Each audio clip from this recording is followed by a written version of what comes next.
Good day, everyone, and welcome to the Story of America with me, your host, DeAndre Pace, and co-host, Rhett Williams, who does not appear to have his screen up yet. Welcome to the final episode of the Federalist Papers, what we're going to be covering here tonight. We got 67 through 83 to get through, and that's a total of about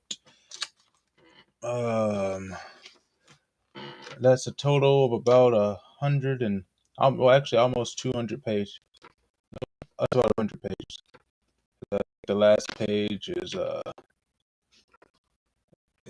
398, and so we've got quite a bit of work to get done. What's going on with your camera, Rhett? Why do you keep flashing on and off? Where's your volume?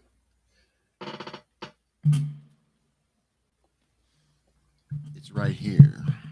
There you are. I'm like, what the fuck's going on here? You keep flashing on and off. Thought something was wrong.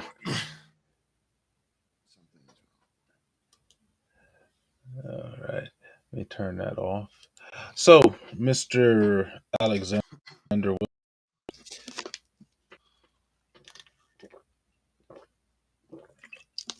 we have a lot to cover tonight, and in an hour's time frame. So let's get on into it. So this one's all about Only the if you try to executive. start reading from them. Well, I'm not Try going to to start. You try to go like every single one at a time. Well, Keep no, we're saying not don't gonna do that. Like you're in your mind. You're thinking, okay, now let's move on to the next one, then to the next one. But we're not doing that. We're doing section by section, not paper by paper. Well, we'll talk about section by section. So 67 is the start of what we like to call the executive department, the executive section. That's all goes about the It's, powers of the executive branch of government. that's what everybody calls it. That's what they call it. It's not what we like to call it. Well, I Although mean, it's a good idea to call it that because that's what it is. well, so this really speaks to the authority and powers of the executive branch. Now, as I understand it, I don't know, maybe I read it, maybe I read into it a little bit differently than what you have, but as I understood it, Hamilton wanted the executive branch to have a lot of power than what it has presently. No, I didn't get that at all. My perception was he wanted them to have a lot more authority than they have presently, not overbearing authority. No, I think he's talking about how it basically turned out. He's not saying he wants them to have more authority. He's saying that's the point of the executive branch in its current form. Not necessarily its current form, but in its form shortly after the adoption of the Constitution, it's always been, it seems to be more powerful because it's one person that's basically calling all the shots, and everybody in the executive branch is serving basically at his leisure. And I think it also seems to be, in my opinion anyway, which I guess we could probably say is the opinion of most people, that it seems to be a little bit more extreme in the sense of the powers that the executive has, not not so much because of, well, obviously because the executive created all of these branches that we can't get rid of, the bureaucracy, but also because Congress seems to have abdicated much of their power to the executive branch. I suppose you could say as a form of to not have to be responsible. I guess it's more politically expedient for it to fall on the Well, shoulders of the a lot of president. it, we don't have an expiration date. Laws are immortal, regulations are immortal. And so a lot of power ends up getting ceded to the executive branch in emergency situations, and then they just never give it back because it doesn't expire. There's no expiration date. So it's kind of just consolidated there over time with a few major key players that we could say push that more than others, but the executive branch was always meant to be powerful. But it wasn't the one I noticed Right, I've just gained a whole different insight on so many talking points that a lot of people have now that my view has just completely changed because after reading this, the whole thing, their main fear was power was like a rogue legislative branch just overpowering everybody, and that's just not how it turned out. Yeah, and though I will say I don't know, I don't know if you see this parallel, but I will say I guess one of the biggest fears that we've had in modern times is not so much a rogue legislator, but a rogue justice system run by the courts, whereas the courts were being judicial activists and legislating from the bench as opposed to just enforcing the law of the land. And I suppose that's been some of the great fear, or at least to the very least, a great talking point, especially for the Republican side of the aisle, about the fears of what's happening in our present system, that the Supreme Court has been politicized in a vein where it's legislating from the bench. Would you say that that might be a sufficient parallel to the original fear? I don't know if it's a parallel. I mean, obviously it was spoken about, but it's not like, the only time I believe the first impeachment ever was of a Supreme Court justice, and it was very shortly after the Constitution. So it's not like one of my major views that has changed is the idea, and I posted this on Facebook earlier.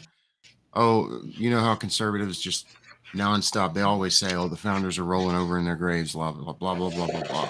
Like they would think, I guess what they assume is that if you were to just put them back, bring them back and let them see modern America and what's become of it, I don't think that their first reaction would be aversion. I think they'd first be impressed that we've come this far, that we've become a global superpower and have been for a long time now. And the system that they set up has largely been successful.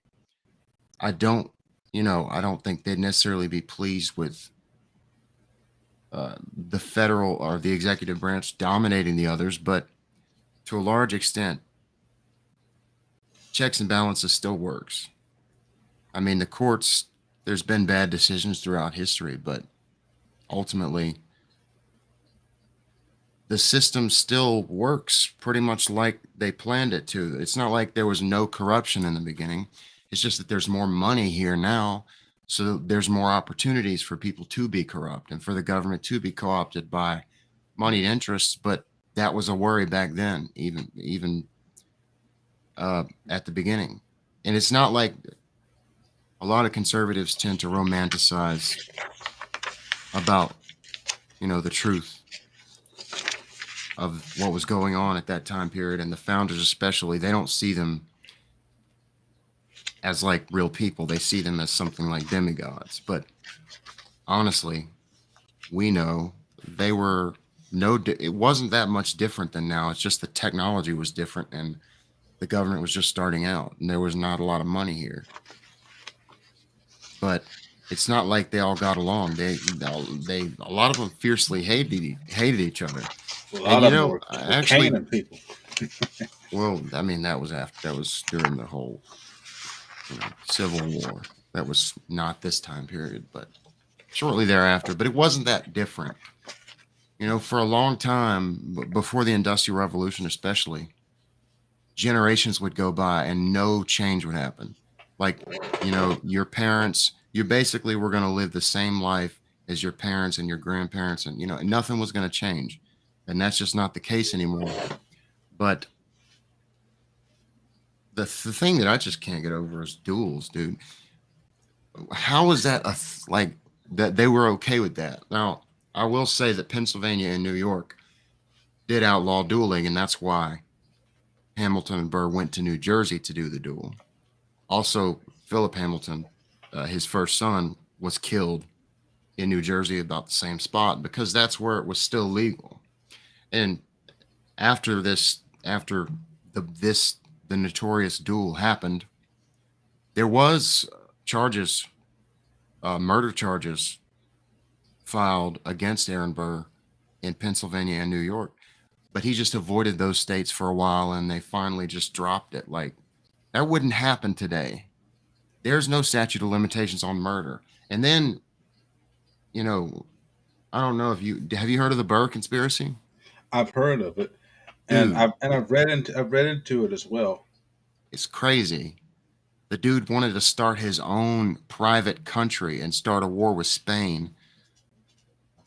Basically set himself up as like the king of a new country, and he was charged with treason. So speaking of the duels, I still can't get over the fact that Andrew Jackson, that the father of the Democrat Party as we know it today, was and I guess this shows why the Democrats are so violent when it comes to their political activism. Andrew Jackson participated I in don't think that that has anything to do with this. well, I They mean, they hate Andrew Jackson now. it's a good parallel because Andrew Jackson And that's participated. just how everybody was back then, dude. Well, Andrew Anyway, Jackson took it to the extreme. He participated in 5 to 100 duels while he was president of the United States, and killed a few dude, people. that's how you know really things have changed, dude. You wouldn't be, you can't even get close to the president now without getting tackled. Like if it's like a surprise, like you walk up to him, or you, if they think you're moving a little too quick or you're a little bit jumpy, they'll tackle you. Like if you're 6 feet away or 20 feet away, if you make a move and they just let the president, like they just let him go shoot people if he Yeah, wanted to. I remember watching John Adams on the HBO special, and I sit back and I marvel at there was a time in our country's history when the president and the vice president of the United States could just walk down the street with nobody batting an eye, nobody swarming them around. Like I was watching it, and it was John Adams and Thomas Jefferson just walking down the street having a conversation, and people were just minding their own business. Yeah, but it's not like they weren't famous though. They were famous back then. It's just that, you know, I guess they didn't. Things were different. Things were different. I mean, but everybody knew who they were though. Yeah, it is. It just it really goes to show the difference of times. And I guess it goes to point as what we talked about the last time with how Queen Elizabeth was really the death of an age entirely because she was kind of the last thing that held the last 100 years to the present 100 years. She was the one that held everything together as far as the consistency. One more thing on the duels, dude, and I just learned this the other day. So at the time, I think this was after. It might have been after the Reynolds pamphlet where Hamilton basically just told everybody that he had been cheating on his wife for an extended period of time. This was the first political sex scandal in American history, of course, because it was right at the beginning. But he decided to just tell everybody everything, and this probably had a lot to do with why he never became president. But Because he did have sexual relations with that woman. yeah, and he told everybody too, and he went into detail about it, and you know, not graphic detail, but you know what I'm saying. And so he was paying off her husband to stay quiet, and her husband was just letting it happen. He didn't care as long as he got paid. But when it first started happening, they were estranged. Anyway, after this happened, also he probably just didn't become president because he got killed. That's probably the biggest reason. I mean, Well, yeah, I mean, kind of makes it hard to be president when you're if dead. you get You if know, you Joe get Biden killed, is doing yeah. a stellar job being dead and the president. It's the first time it's ever happened. Well, But Joe Biden he and actually has brought to me the idea that dead people can run. I mean, he did call on a dead congresswoman to come up yeah. on stage and So speak. I think somebody in the Democratic Party is an experienced necromancer because how do they keep this guy? It's So anyway, the Sauron. point of what I was saying, the point, let me get to this. Uh, Alexander Hamilton and James Monroe they came to harsh words. They came to almost dueling. They were going to duel, right? Guess who stopped it? Burr. Aaron Burr, dude. It's, it's the craziest thing ever. Only to later kill Yeah. himself. Well, there was a point. I don't know if he actually ever said anything like this, but there was a point in the musical. They did embellish some things, but there was a point in the musical. I think it was in the first act where the Hamilton wants to duel Charles Lee, but John Lawrence takes his place. And Charles Lee was basically, you know, he was a general under Washington that retreated. He was basically a coward, dude. And he would trash Washington and stuff. So Hamilton wanted to duel him. John Lawrence took his place. John Lawrence shoots Charles Lee, but he doesn't kill him. He survives. But there's a comment that Burr makes to Hamilton. He's like, "Can we agree? Can we agree that duels are stupid and immature, or something to that effect?" Foreshadowing, of course. You know, he was pissed off. He really had a good reason to be pissed off. And I don't think any reason, like political reason, is a good enough reason to kill somebody. But he had plenty of reasons to be mad. Anyway, Well, well, we're clearly in different times because, well, no, I can't say that. Well, just got back on Facebook, can't say that. But dude, one well, more thing about Burr. Have you ever seen portraits of him? I think I've seen one, but I can't remember what it looks So, like. dude, I saw this portrait. I don't even think I knew who it was, but I knew who it was. Like I saw him and I was just like, I felt like he was staring into my soul. It was really like, He was dueling you, man. well, it seems like I've seen him like in real life before. The portrait looks so real. Like I don't know. I have to show you the one I'm talking about. But that though, I just got this feeling that something about this dude. It Maybe seems he like he can really see me through the portrait. That's what I felt like. maybe he's the necromancer. Maybe he survives through the portrait. Perhaps he was into witchcraft. I mean, Joe Biden's been alive for 720 years, so he told us himself. And I'm we starting to actually Joe believe that he Biden, might be a vampire whose curse is wearing off. who Joe? Dude, by the way, if vampirism was real, I would definitely be a vampire. Oh, 100%. because of your night owl. No, I just think vampires are cool. No, If I had the option, plus I'd be one of those like, learned vampires that just keeps learning. you want to know why vampires are cool, right? I'll tell you why. It's Why do you it's think they're it's the cape. Capes are cool, I man. don't think that's it, but that probably contributes a little bit, a small percentage, perhaps 5 to 10%. 95% capes are I cool. think the immortality thing. Now, immortality. I used to want to be immortal all of the time because I figured I would never have enough time to learn everything. But That's what I'm saying. Like, okay, if I was, even if I was it's not the immortal, I main. still wouldn't be able to know everything because stuff happened before I was born. And then I figured if I'm unable to kill myself and I'm unable to die of natural causes, at what point does life just become boring and have little meaning? Well, it depends on which vampires you're referring to. What if you're talking about like some vampires from some franchises are capable of being killed. Oh yeah, you have Like Dracula. Twilight vampires can be killed, but they have to be like torn into a million pieces and burned. But I think that's the case in more than one. No, it's not just that. But the thing about Twilight vampires is they're This, very different from like their skin is crystalline. yeah, I don't watch Twilight, so I wouldn't know. I've only seen the first one. Dude, I really used to hate on it without ever actually without ever having actually read or seen it. And then I saw it in a hotel and I was like, this is all right. It's not that bad. I still hate it. My favorite vampire movie was the movie. It was simply called Vampires, and I don't know if you watched that one, but the leader of the vampires, his name was Valix the vampire, and he was awesome. He had Oh, a dude. cape. He had a Blade. cape. Oh, Blade was cool too, but the Blade the vampire hunter, vampire going around committing genocide on other vampires, and Abraham Lincoln, Vampire Slayer. and Triple H was in Blade. I think he was in Blade 2. Triple H was in Blade 2 as a vampire.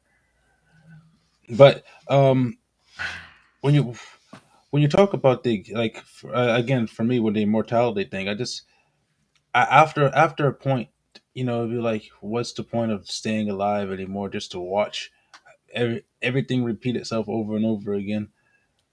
I think I would get bored after a while. I think, after 1,000 years, I think I'd just be ready to throw in the towel and be like, I've seen enough. But speaking back to the executive branch, uh, when you, when you look at the Federalist Papers and you look at the original Constitution, the executive branch was clearly more limited in what it could do, and it's only been fairly recently that the executive branch has blown up well past their proportions. I think obviously we saw it happen with Hoover, and we saw it happen with Woodrow Wilson, but I think they really overstepped their boundaries during the tenure of both the Roosevelts. I don't know if you would agree with that or not. I mean, I would say FDR would be where it's like most noticeable, but and that's just because obviously the New Deal increased the number of executive agencies by a lot. But it's not like, Congress still has to provide the funding for these things. But when it comes to like a cabinet position, I'm pretty sure that Congress has to be in on that creation. But Yeah, something like the EPA, for example, or the FDA or the DEA, actually, some of those were created by Congress.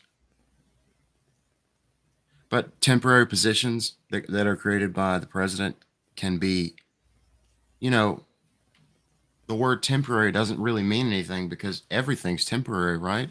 200 years is temporary. So the president could create a temporary position and just keep calling it temporary, just keep it around because, hey, just because it hasn't ended yet doesn't mean it won't. yeah. And I guess again, it comes back to the problem that Congress has abdicated so much of its responsibility to the executive branch, which has made the executive branch so much more powerful than it was originally intended to be. But now we move on from the executive branch because I think we've talked about the executive enough in all of the episodes, but we get to move on to what I think is the backbone really of our country, and that is supposed to be the Judiciary Department, the Supreme Court. Uh, It's, and the way I have one and more thing because there's a quote that I really liked from the executive papers. Mhm. I'm going to see if I can find it because if I was already in the process of starting to change my mind about the way I think about term limits, but what do you think? I don't know if I can find this damn quote. What's your brain thinking about term limits? I don't think they're that important, honestly, and I really don't think they would help much. I think they might make things worse and serve to destabilize things. There's a reason that they didn't. If you read all of the executive stuff, there's a reason that they didn't establish any term limits, and it was a good reason too. Well, see, that's It, that's what my thought has always been. It hasn't been because of the reasons that they laid out, but it has been because to me, I felt as though if you were going to term limit one, you needed to term limit the other in order to have the perfect triangle of powers still. And so I felt that either you remove the term limits of the presidency of the executive branch, or you term limit the other ones. Otherwise, it just won't work. The system, I mean, it'll work for a while, but then now the executive is, in my opinion, weaker than the legislature and the judicial because it has very constraints set upon it where the others do not. I found the paper it's in. I just got to find it. See, if you would have printed it out, you could have highlighted it. Well, I could have highlighted it anyway. I just didn't. Oh, I forget you do all that digital highlighting stuff. All I've that never digital. said that before. I, All I that could have digital. highlighted it in my copy. I just didn't. I don't highlight digital documents unless it's like the Bible app or something.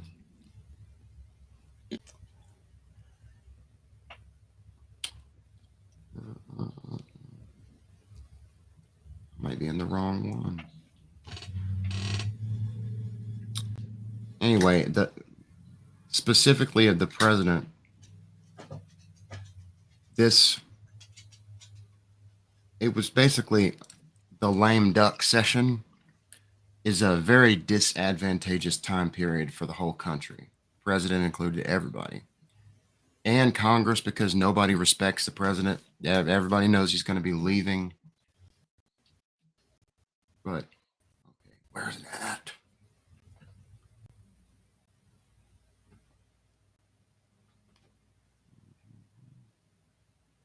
Okay, here it is.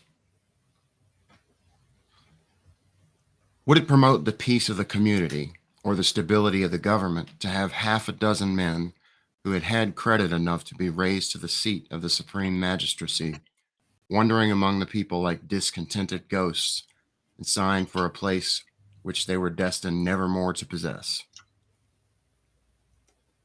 Essentially, the idea is if you limit somebody, let's say 2 terms like we have, there's inevitably going to be a lame duck session in which Congress doesn't respect the president. Everybody knows he's leaving. His approval rate always goes down. And in the second term, since he knows he can't be reelected or ever run for election again, he can essentially do whatever he wants because he doesn't have to worry about getting elected again.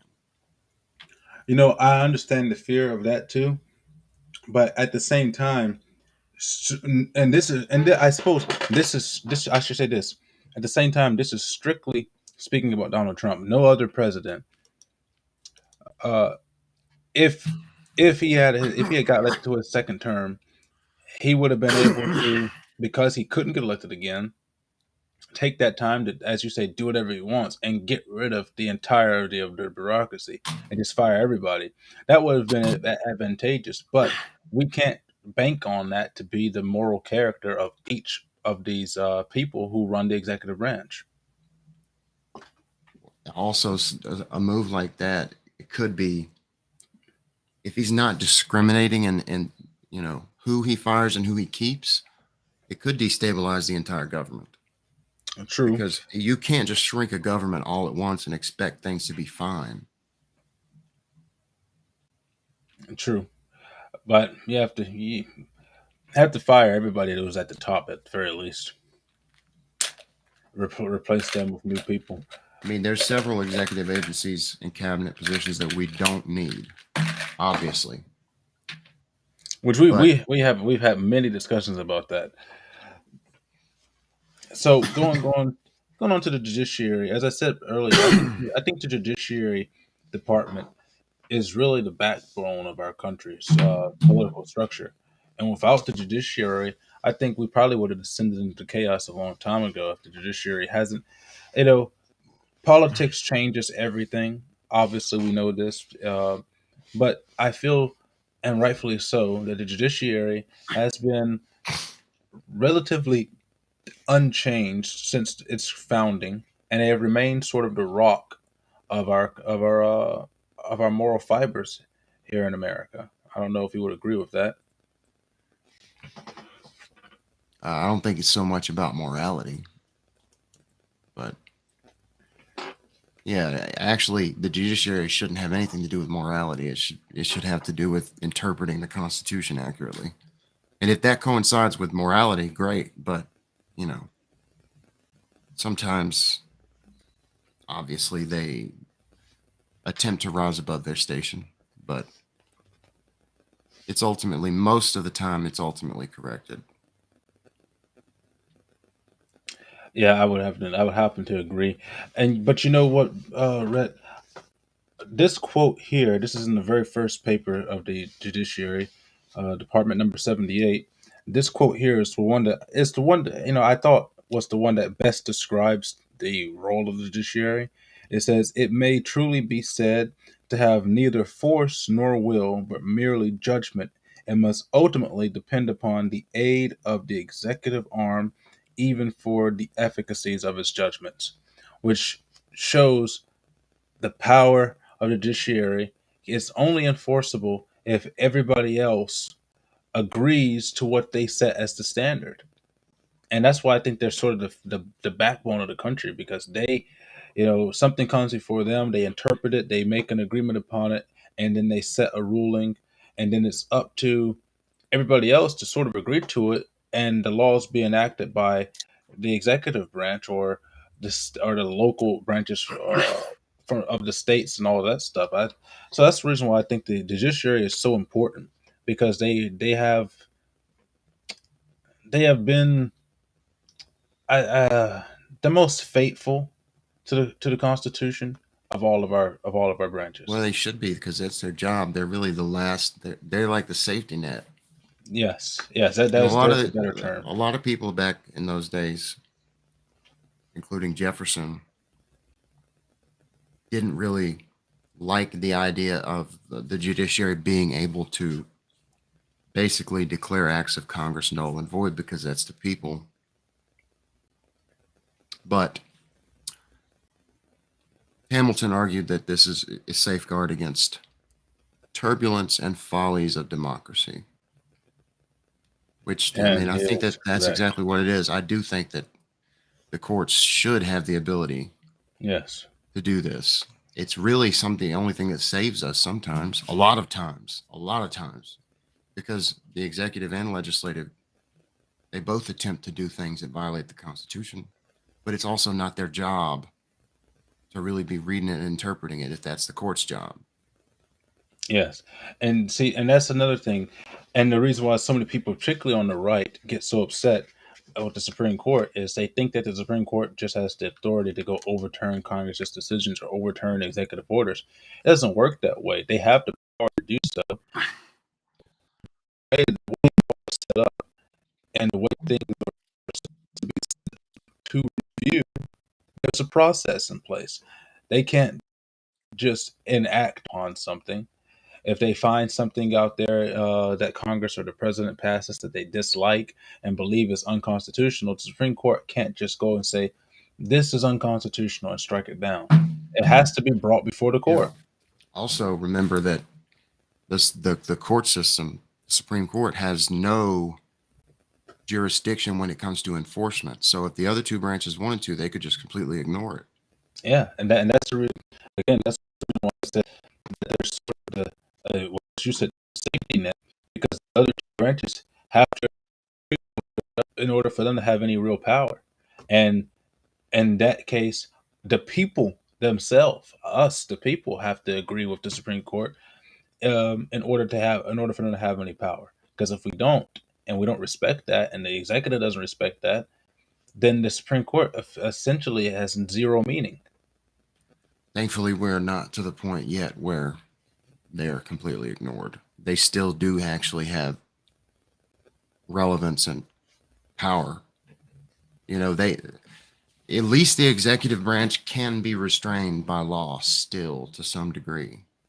We're not Well, yet to the point where it's completely, you say you we're know, not yet to the point, and I guess I have to ask you if you think that this idea of tenured Supreme Court justices would would ever pass. Did you hear that case I that hope not. the Kamala Harris and the Biden administration, the Democrats essentially, pushed for a bill that would forcibly retire a Supreme Court justice after a certain time in office, and that would effectively, if they enacted it right now, it would semi-retire Supreme Court Justice Clarence Thomas, since he's the oldest uh, Congress, not Congress, justice on the bench.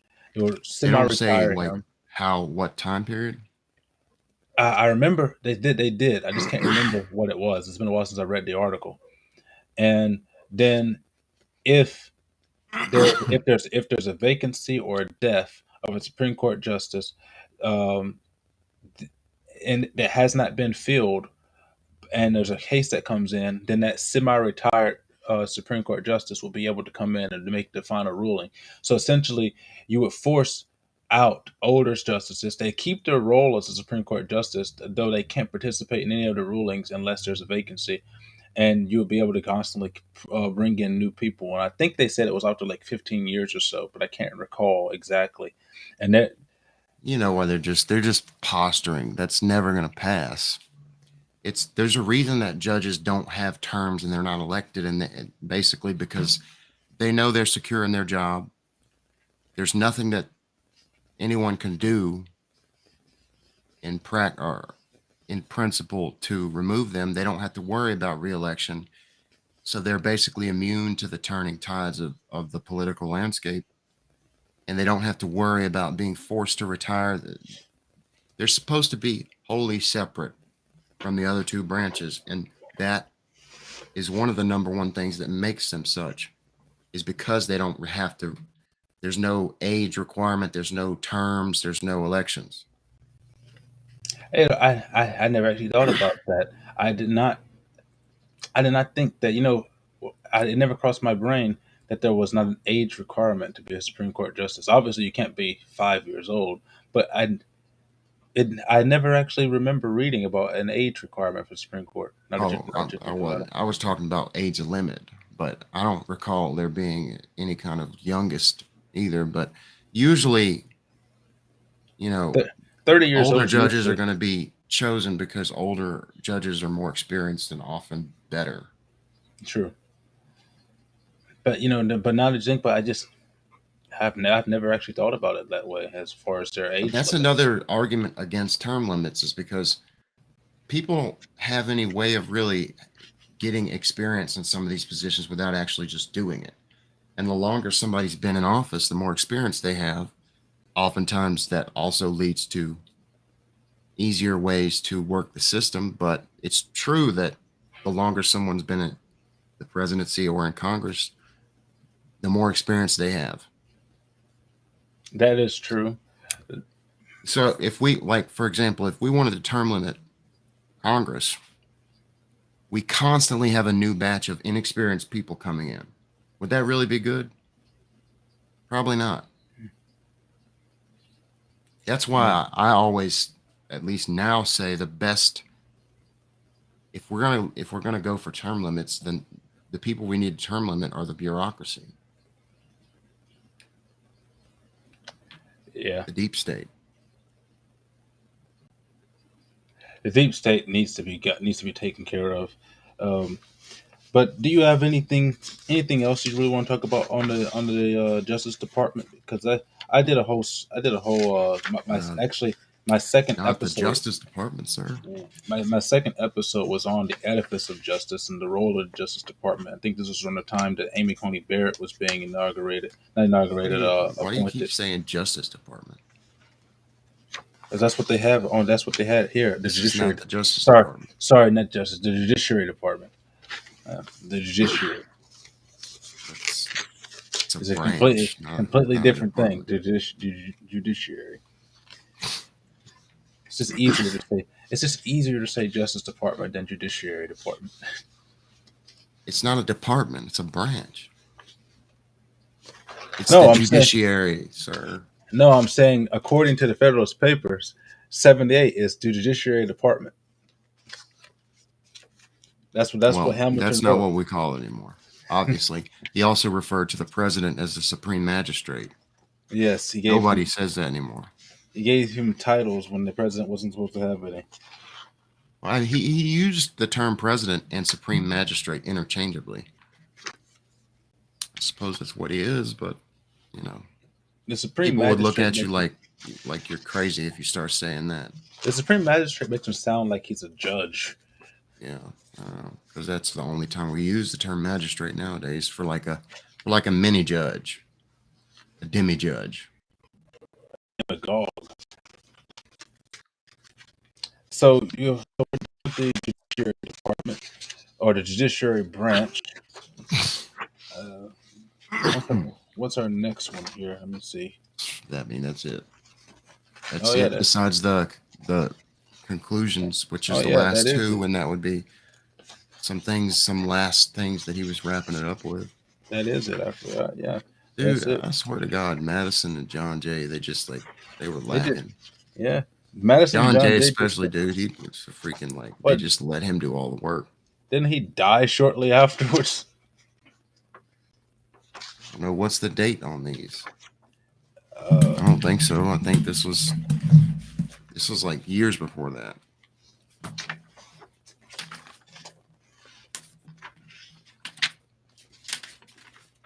So we have our concluding remarks, and we made pretty good time too. Oh God. It has been one hell of a journey going through these papers together, but we finally got through all 85 numbers of the Federalist Papers. Noah Webster.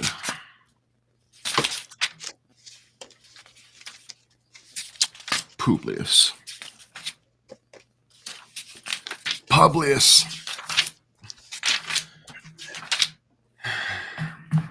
Yeah, The Anti-Federalist Papers were addressed as Brutus. Brutus, Brutus, Cassius. yes. No, just Brutus. It's just Brutus.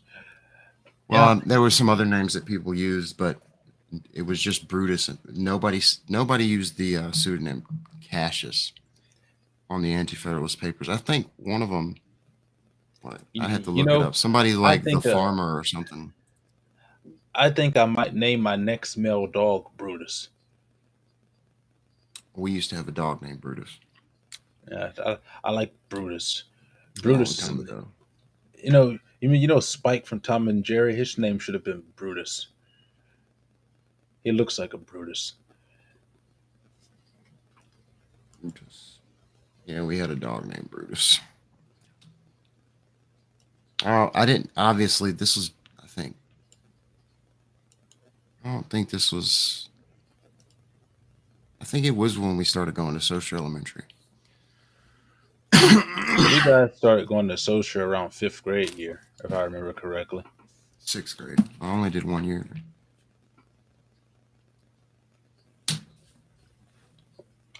No, yeah, you're right. It was Taryn. Taryn started going to school around fifth grade year. Then you guys showed up sixth grade year.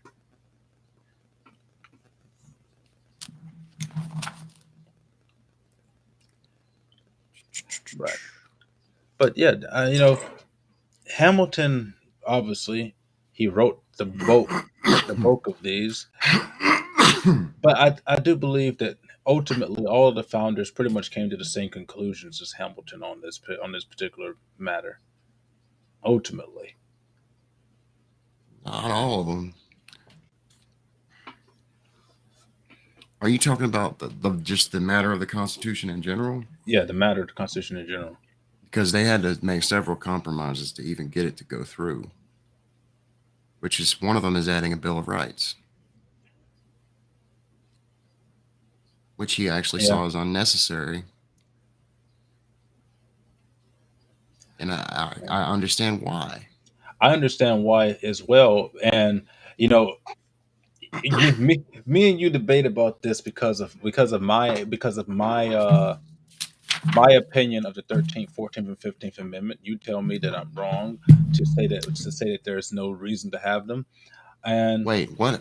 You're putting words in my mouth now. Where are you getting this from? we've had this discussion before where I said I don't believe there's no wait, it may not be you, it might be my other friend that I debate with all the time. But essentially, I believe there's no reason for the 13th, 14th, or 15th Amendment. Um, I think that once they should have just went back to the original Constitution, and that's it. But as people see, then I say, okay, I can concede that the 13th, 14th, 15th Amendment, it makes it harder for people to discriminate.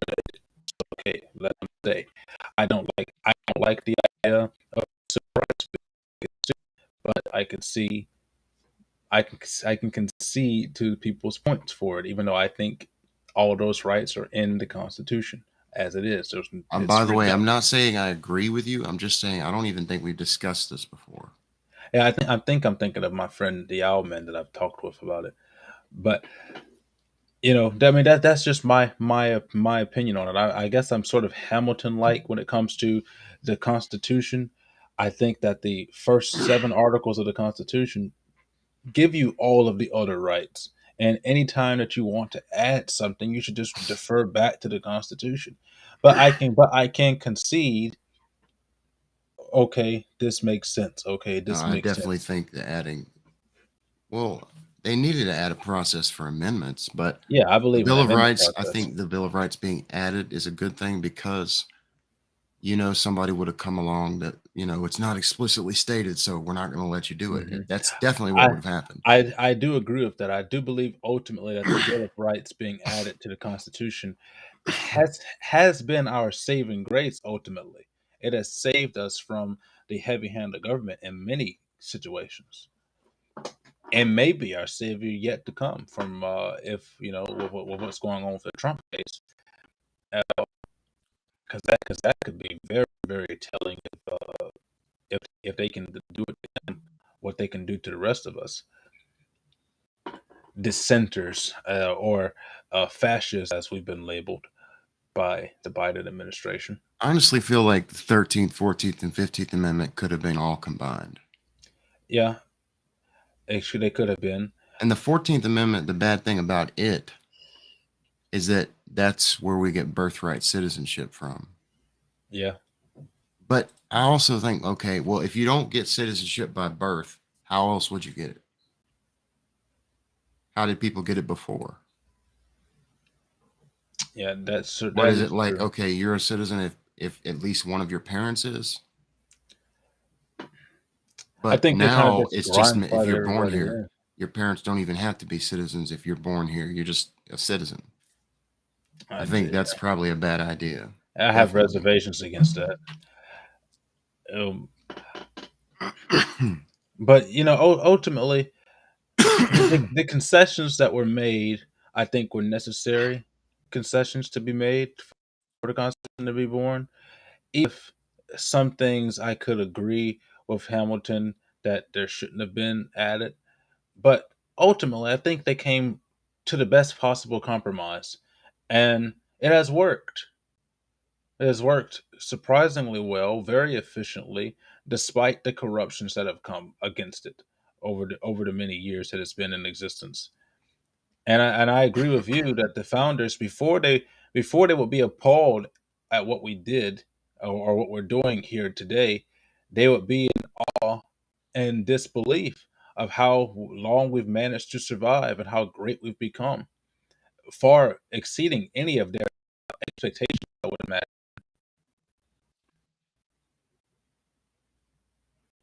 Yeah, I don't think they would even be able to get to the like. I find it difficult to say that they'd be appalled. That's a really strong word. The only one that I think might be truly up in the air, Jefferson, since his idea was that we had to go to war every several years in order to kind of renew blood, fertilize around with blood. So Jefferson's the only one that I think might be a little iffy. But then again, I think Jefferson kind of mellowed out, over the years, due to his relationship with John Adams. I think they sort of mellowed each other out on their extreme ends. Yeah, Jefferson had some pretty extreme views. Like, he played a big part in starting the French Revolution. But of course, he wasn't happy with how it turned out ultimately. And Jefferson was a cuck for the French. We all know this. Yeah, he really was. But Mr. Williams, we are done with the Federalist Papers. In conclusion, what would you say is the most important thing that people need to know about the Federalist Papers? I mean, if you have any questions about the Constitution or what they meant, honestly, I would say don't even speak on it until you've reviewed these, at least reviewed them. Because we have a tremendous amount of writing from the founders. It's not like they just wrote the Constitution and then didn't tell anybody what it meant. Obviously. I happen to agree with you. I think that the Federalist Papers and the Anti-Federalist Papers, which eventually we will cover, but it's not going to be anytime soon. We need a break from all of this. Uh, but I agree that the Federalist Papers, along with the Anti-Federalist Papers, they are the guiding stones to what you should know about your rights as an American citizen and what those are enshrined in the Constitution for. And so, again, before you speak on anything, even to some degree, before you vote, you should have reviewed these documents, and especially if you're planning on voting in an election, as I've said many times before, the most patriotic thing that you can do if you don't know anything is to stay at home, because it is a disaster if you don't know anything about the Constitution, if you don't know anything about your rights, if you don't know anything about what's happening in the world around you, to uh, possibly influence the greater portion of the country with your ignorance. Now, so make yourselves well informed. Do your due diligence and research this information. It's there. It's easy for you to access. It's free. If you go view it online, as I have, it, you don't have. It doesn't cost you anything to research any of this information and make yourself more astute in your political endeavors if you decide to participate in our elections. Well, with that being said, uh, we will see you guys again on Wednesday with the Story of America SOA News with Jay, and we'll be doing that. Then we'll come back here for our casual Saturdays on next Saturday. Also, um, I'm going to start doing my Monday shows again. I'm not sure when I'm going to start doing them. I'm going to start writing some new scripts and stories for the Monday shows. I don't know if Rhett has anything planned for him, but I'm going to try to give you guys a little bit extra content, some more stuff that you guys can marinate on. You know, I'm gonna continue on the history thing, and I think it would be fun, Rhett, if Thursday, Tuesdays, or whatever day you decide to do it, that you touch these guys with some philosophy. But that's just Gotta food for figure thought. out what the direction I'm gonna take that.